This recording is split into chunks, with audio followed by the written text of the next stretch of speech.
Hey everyone, it's Jenn Shurkus here from Shurkus.com, and today I'm really excited to share with you a tutorial for no-line watercoloring. Now, I've tried no-line coloring before with markers and other mediums, and I just never really got the hang of it, and I really struggled with it.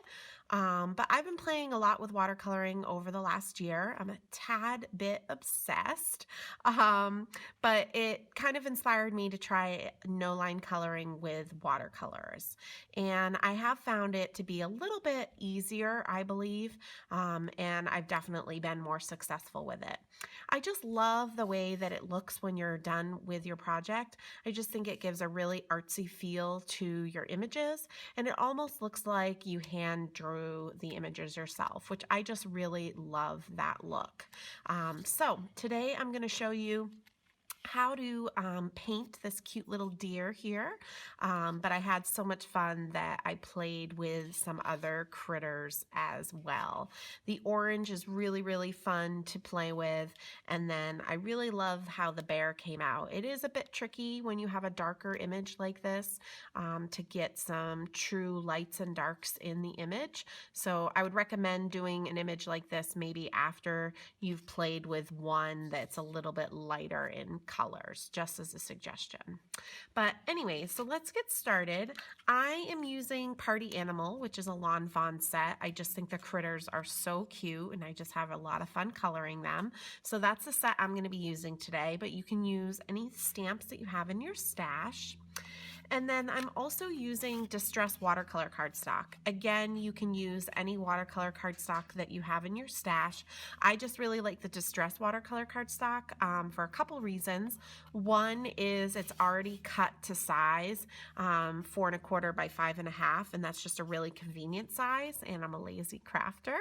But two, I also like it because I get the same results with it every time I use it, and that's really important for me. I teach a lot of in-person classes, and it's really important that my students are going to get the same results as I did, working on the samples. But you can use any watercolor cardstock. Again, it needs to be watercolor cardstock. You can't really just use a plain smooth cardstock. It won't work as well. I'm also using distress inks. Again, you can get similar results with any other dye-based ink pads. I like the distress colors because I like the color palette. I love these new mini ones. They sit on my desk in their little storage containers, and I just find them super convenient to use. And I also feel that because they're reactive with water, I get better results with them. So that's what I'm using. And I'm also using, this is just a sheet of cardstock, a sheet of cardstock laminated. So I like to use this for my palette. You'll see in just a minute. I know I could use my Ranger craft sheet, which is the surface I have down on my table, but sometimes I like the white surface so I can see the true color. And especially filming a video, I think it's better for you guys to be able to see that. And then lastly, just a bucket of water, which is off camera over here, and just a small detailed paintbrush. This is a number 2 paintbrush, and so really any small paintbrush that you have in your stash. It obviously, if you're doing a larger image, you can do a little bit larger brush, but you'll see in a little bit, I use this one for all of the detail on my stamp, and I just really like that. All right, so let's get started. The first thing that we're going to do is stamp the image. When you're stamping the image, you want to use a light colored ink pad. This is the trick. This is the secret trick.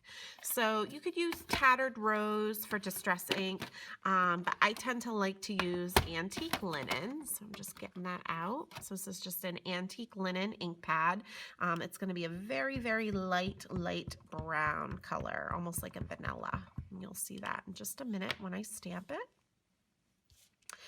And depending on the watercolor cardstock you're using, you can use the smooth or the rough side. I almost always use the rough side because I think it looks artsier, but you can obviously use the smooth side as well. And I'm just cleaning off my stamp. This is the new Lawn Fawn Stamp Chamois. I'm so excited to have this. No more fuzzies on my stamp from my baby wipes, and no more using any, harsh cleaners or anything. So awesome. You just use water with that stamp chamois. So now that I have my image stamped, what I want to do is work on creating my palette of colors that I'm going to use to color my deer in. So I am going to use Vintage Photo. And so all I do is just do a little smush on my on my laminated cardstock. Tea dye, which is just a lighter brown. I'm going to use a little bit of hickory smoke on his hooves and his nose. And then lastly, I'm going to use a little bit of worn lipstick. And I use this just to highlight his ears and rosy his cheeks. All right. So again, now I just have my palette here. You can see how the ink just beads up on this laminated piece of cardstock. And this is a great way to just paint. This is actually a ton of ink. I'm not even probably going to use most of this or even a quarter of it. And you guys will see that in just a minute. One other thing I forgot to mention is in my lap, I have this beautiful baker's cloth. This is my artsy cloth. I always keep it in my lap when I'm watercoloring or I'm art journaling or I'm just working on more inky techniques. And I keep it in my lap to clean my hands, but for today's purpose, I'll be using it just to dry my brush off a little bit when I don't want it to be so watery. So that's why that is there. So what I'm going to do to get started is I'm going to wet my paintbrush. I'm over off the side here in my paint bucket, and I want to have quite a bit of water on my brush. I'm not going to blot it off or tap it off on the edge. There's quite a bit of water there, and what I'm going to do is dab that onto my laminated cardstock. So you can kind of see the bead of water. And I'm going to bring some of this Vintage Photo into that water. And what this is doing is just diluting the color so it won't be super intense. And what I like to do first is put a base color down on my critter. So I just, that actually probably was too much water because I was too busy talking and not paying attention. So again, just a bead of water on my on my laminated piece of cardstock, excuse me. And then I'm just going to bring some of that to the pool of water. And again, this is just diluting the color. So you can see that this is a lot lighter than here when I was just chatting with you guys and not paying attention. So now that I have my little pool of color here, I'm going to go in with my paintbrush and I'm going to start to paint in the deer. And again, this is just adding a base color. One thing I've learned with all my watercoloring lately is just to build up layers. Don't think you're going to get it to look exactly the way you want it in one swoop. Excuse me, that was my kitty visiting. So I'm just adding a base color wherever I want the Vintage Photo. So right now I'm going to avoid his hooves and his antlers and like his face and stuff that will end up being white. So I'm just laying that color down. It's not dark, it's not shaded. There's no dimension or anything like that yet.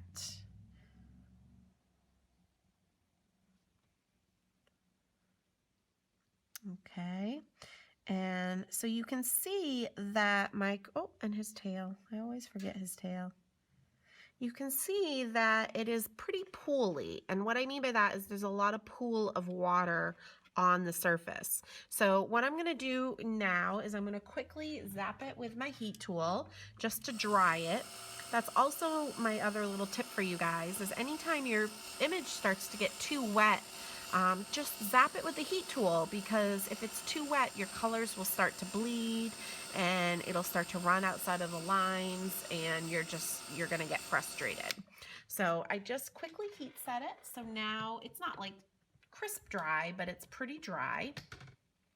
And I'm just gonna clean off my brush, and this time I am gonna blot it on my baker's cloth in my lap, so that it's a wet brush, but it's not as wet as before when we did this little palette over here. And so now what I'm gonna do is I'm gonna go right into the vintage photo, and I just lightly drag the tip of my brush in that ink, and that way I'm getting it really saturated, the tip of it, with a lot of intense color. And what I'm gonna do now is go in and add wherever I want shadows. Now, I'm not going to sit here and tell you where your shadows should be. Just have fun with it and just kind of have a little bit of common sense with it.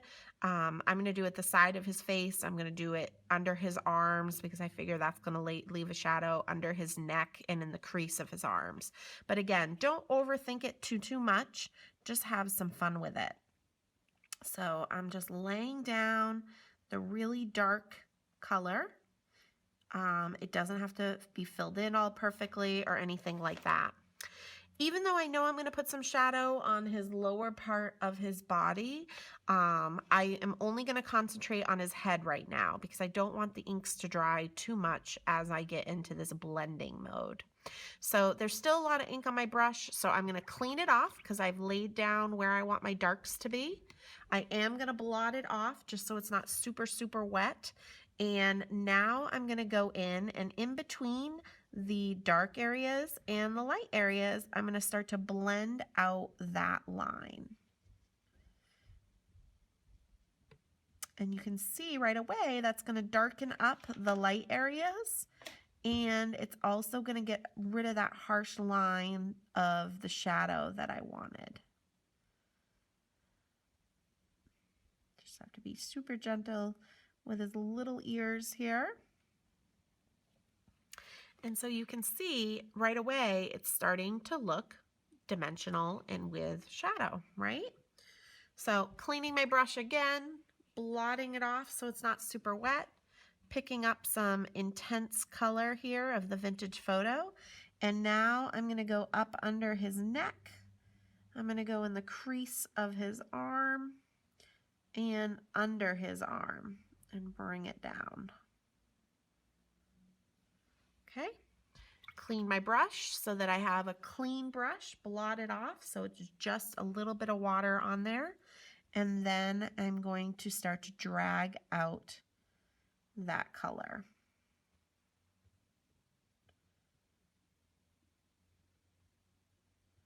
And this takes practice. You know, the first couple times I did it, I either had too much water, or maybe wherever I shadowed it just didn't make sense or work. So stamp a whole bunch of one image and, you know, sit and relax and just play and test it out. Don't get frustrated, just kind of work at it. But yeah, so now you can see the side of his body is shadowed. All right, so I'm going to clean my brush, blot it off so it's not super wet, and pick up some more intense color to do his other side. Up under his arm, his face, the crease of his arm, and down his side. Clean the brush so that it's clean with water. Blot it off so it's not super wet, and go in, and you can see when I go and pull that color, it's softening the line and blending it out. I just love the way this ends up looking, and the more I do it, I really do find watercoloring like this just so relaxing. You can go back in and add layers, dry it, add other colors. It's just really fun. All right. Now, the top of his head right in here looks a little streaky for me. I didn't blend it out really well, so I'm actually going to go in, clean my brush, get a little bit more dark, lay it down, just a little bit, clean my brush again, blot it off, and then drag some of that color out, and hopefully that'll help soften the lines a little bit.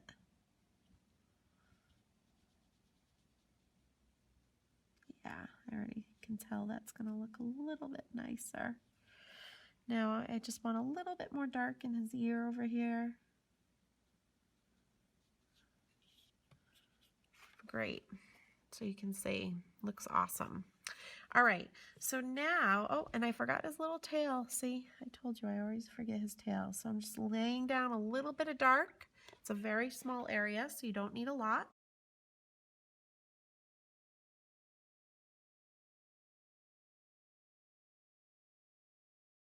Cleaning my brush, and then I'm actually going to turn the paper so that I can pull this color up towards the top of the tail. Great. I'm just going to quickly heat set it so I can move on to another color.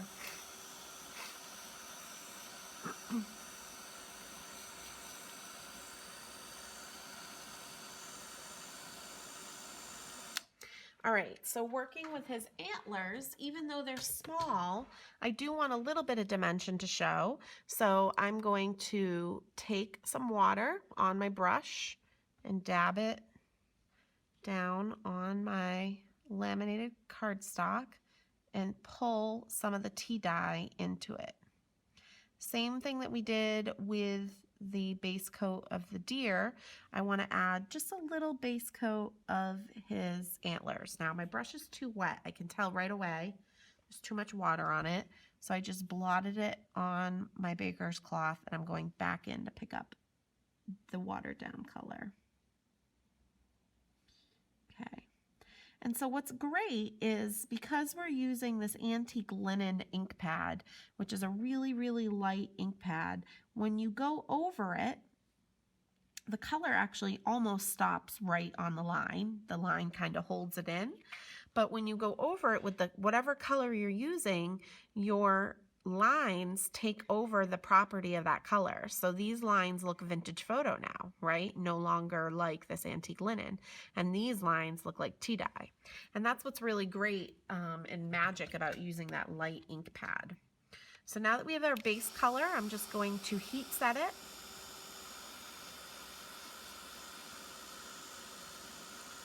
Just so it's not super wet when I go in to add my shadows.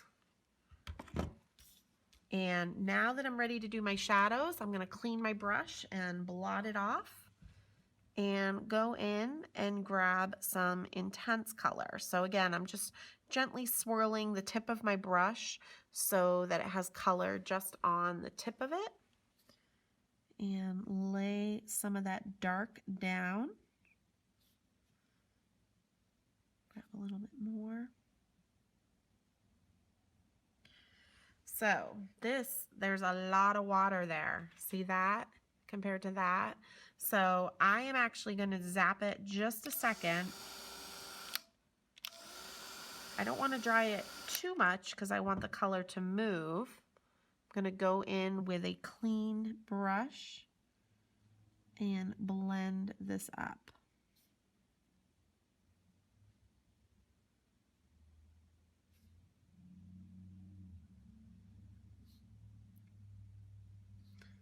So this is actually good that this happened on camera. They actually didn't shadow very well. So what I'm going to do is dry this.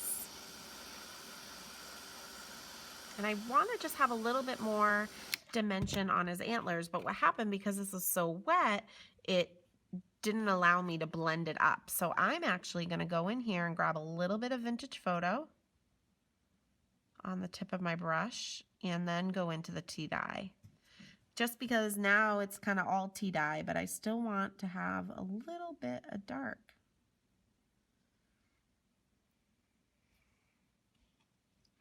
And I don't want to start coloring over. So clean my brush and blot it off.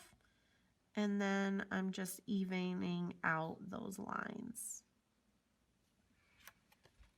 Great. So you can see that. So now what I'm going to do before I move on to the gray hickory smoke, I'm going to grab again on the tip of my brush a little bit of this vintage photo, and I'm going to gently draw in some of these lines around the stuff that's staying white. In a little bit, I'm going to do his eye and his mouth, and I do that with the distress marker. So you could do this part with the distress marker, but I kind of like it to look a little bit more organic and watercolory and not so markery. Those are Jennisms. Whenever I make up words, they're Jennisms. Okay, so now I have a clean brush, and I'm just going to go right into the hickory smoke here. These areas are way too small for me to be doing any shadowing, so I'm just filling them in.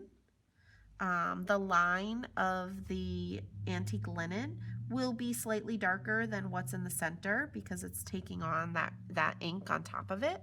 So that'll kind of give a little bit of shading and dimension, but I'm not going to go in there. You could, but I'm not. All right. So, oh, and his little nose too. I want to be hickory smoke.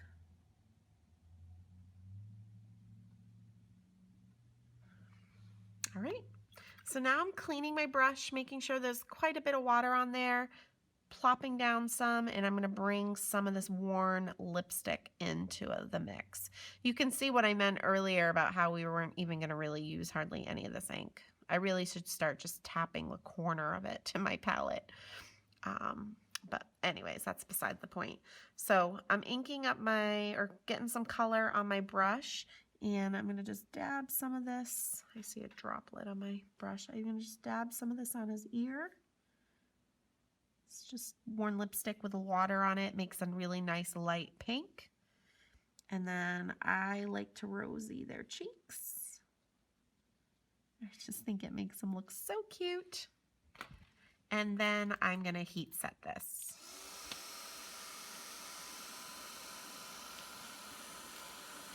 So once I get this heat set, all I need to do is add in the detail to his eyes and his mouth. But look how great it is, how great, far it's coming along.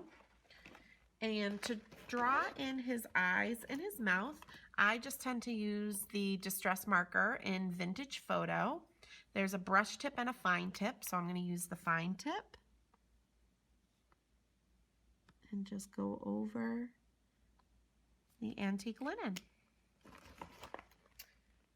And that is that. So you end up having this really cute deer.